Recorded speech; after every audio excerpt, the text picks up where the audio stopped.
weerarkaasi ayaa ku bilowday qarax loo adeegsaday gaari waxyaabaha qarxa laga soo buuxiyay oo koox argagixisada al-shabaab ka tirsan ay ku qaadeen hodheelka Ambassador ee magaalada Muqdisho. Qaraxa ayaa ka dhacay albaabka laamiga xigay ee hodheelka Ambassador kaasi oo dhaliyay khasaaro dhimasho iyo dhaawac oo soo gaaray dad rayid ah oo goobta marayay iyo sidoo kale kuwa ganacsi ku lahaa.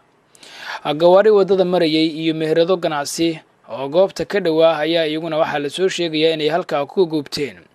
weerarka kadib dablay argagixisada ka tirsan al-shabaab ayaa gudaha u galay hodheelka Ambassador iyaga oo rasaas ku bilaabay dadkii hodheelka deganaa oo isugu jira rayid iyo mas'uuliyiin dawladda ka tirsan.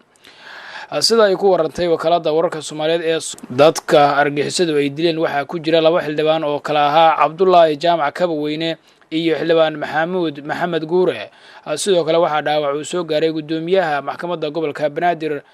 Dr. Xaashi Cilmi Nuur oo markaasi ay soo badbaadiyeen ciidamada ammaanku isaga iyo xubno kale oo mas'uuliyiin ah.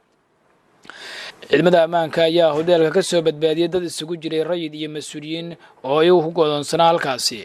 wasiirka warfaafinta dawladda Soomaaliya Maxamed Cabdi Xayir Maareeye ayaa weerarka bahalnimada ah ee argagixisadu ay ku qaadeen hodheelka Ambassador waxa uu ku sheegay inay ku qarinayaan guuldarrooyinka isdaba joog ah ee soo gaaray maalmihii ugu dambeeyay oo ugu dambeeyeen dilalkii saraakiil sarsare oo ka tirsan kooxdu oo gobolka Jubbada Hoose lagu dilay.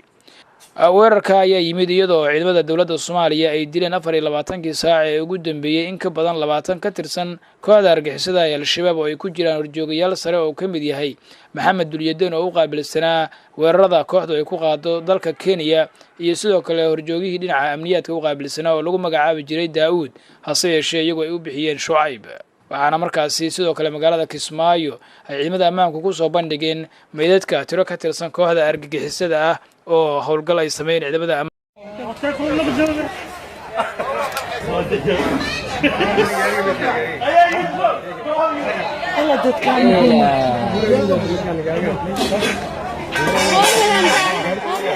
وميلا waxa gaarano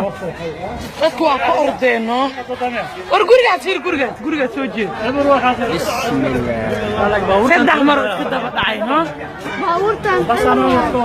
dadku meydadka ma sheeliyaan maal gurbi laakiin ya ninaan soo jeedo ya mujadido